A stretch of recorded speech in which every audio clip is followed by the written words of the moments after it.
श्री स्वामी समर्थ. श्री गुरुदेव दत्त. श्रीपाद श्री वल्लभ. गुरुचरित्र अध्याय 33. पूर्वी नंदीग्रामी एक वेश्या राहत असे. ती दिसायला फार सुंदर होती. तिच्याकडे अपार धनधान्याची संपत्ती होती. अशी ती वेश्या स्वतःला पतिव्रता म्हणत होती. तिच्या घरी नाट्य मंडप होता. त्या मंडपात मनोरंजनासाठी तिने एक कोंबडा व एक माकड पाळले होते. त्या कोंबडाच्या व माकडाच्या गळ्यात रुद्राक्षाच्या माळा होत्या. ती त्यांना करमणुकी खातर नृत्य शिकवित असे. एकदा एक शिवव्रत नावाचा मोठा धनाढ्य व्यापारी तिच्याकडे आला. त्याने रुद्राक्ष माळा घातल्या होत्या, भस्म लावले होते.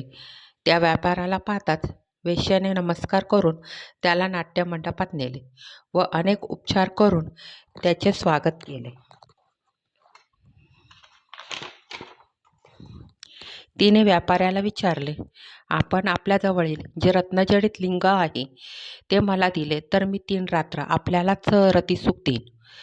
आपण जर विकत देणार असाल तर लक्षाच्या संख्येत त्याचे मी आपल्याला मोल देईन. तेव्हा हे शिवव्रत आपल्या मनात असेल ते सांगावे. तो व्यापारी हसून म्हणाला, मी हे शिवलिंग रतिसुखाच्या बदल्यात देईन. परंतु तू नावानेच वेश्या आहेस, व्यभिचारिणी आहेस. तुझे बोलणे सत्य कसे मानावे? तुम्हाला अनेक पुरुषाशी संगत करावी लागते.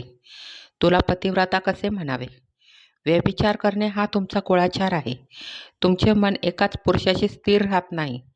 व्यापाऱ्याचे बोलणे ऐकून वेश्या म्हणाली, मी खरोखरच 3 दिवस आपली कुलस्त्री होऊन राहीन.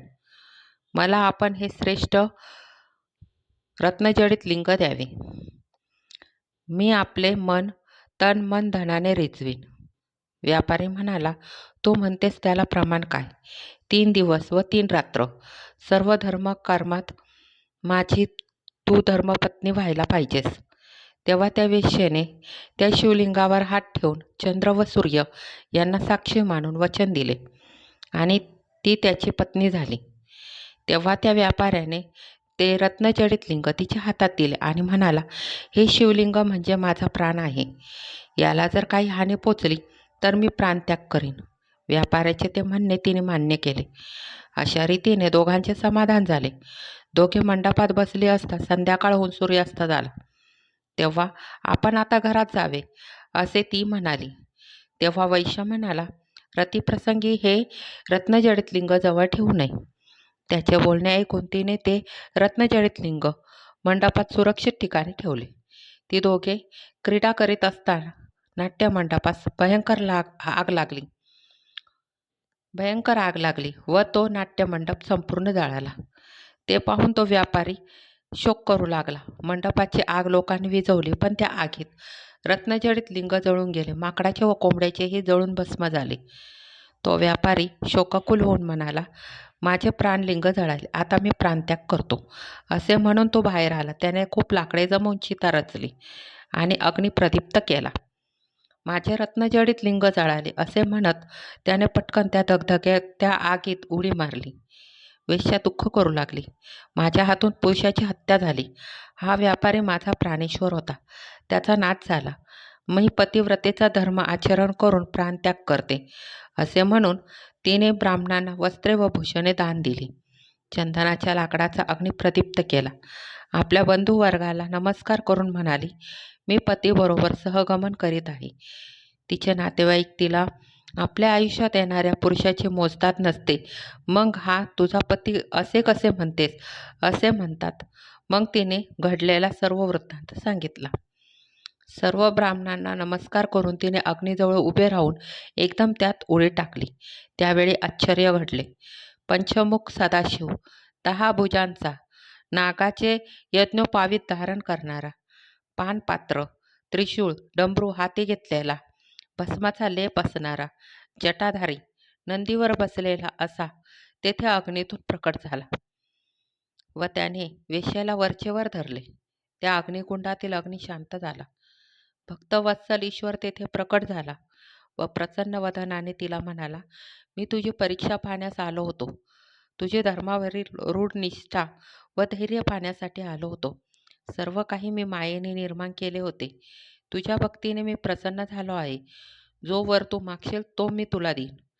तेव्हा वेश्या म्हणाली, हे चंद्रमौळी, मला वर नको, सर्व भूलोक व पाताळ यातील काहीच ऐश्वर्य भोग नकोत. मी तुझ्या चरण कमळावर मुक्त भ्रमर होऊन महाभाग्यवती होईन. माझे सर्व बंधुवर्ग तुझ्याजवळ राहावेत. जे माझे दास दासी आहेत त्यांना स्वर्गास न्यावे. हे स्वामी, मला संसाराच्या एरझाऱ्यातून मुक्त करा. असे म्हणून ती शंकराच्या पाया पडली. पराशर ऋषी म्हणाले, ते माकड काश्मीर देशात भद्रसेन नावाचा राजा होता. त्याच्या घरी पुत्र म्हणून जन्मास आले व तो कोंबडा त्या राजाच्या प्रधानाच्या घरी मुलगा म्हणून जन्मास आला. पूर्वजन्मी ते अज्ञानी असूनही रुद्राक्ष धारण करण्याचे पुण्य घडले, त्यामुळे ते आता मानव जन्मास आले. पण आता ते ज्ञानपूर्वक रुद्राक्ष धारण करतात, त्यामुळे त्यांच्या पुण्याला गंतीच नाही. श्री स्वामी समर्थ. श्री गुरुदेव दत्त. अध्याय 33 संपूर्ण. या अध्यायात आपल्याला एकच समजते की देव कोणत्याही स्वरूपात आपली परीक्षा घ्यायला येतो.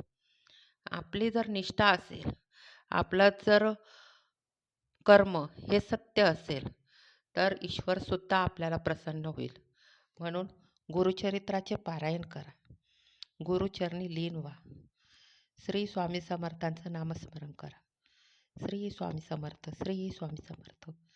श्री स्वामी समर्थ. श्री स्वामी समर्थ. श्री स्वामी समर्थ. श्री स्वामी समर्थ. श्री स्वामी समर्थ. श्री स्वामी समर्थ. श्री स्वामी समर्थ. श्री स्वामी समर्थ.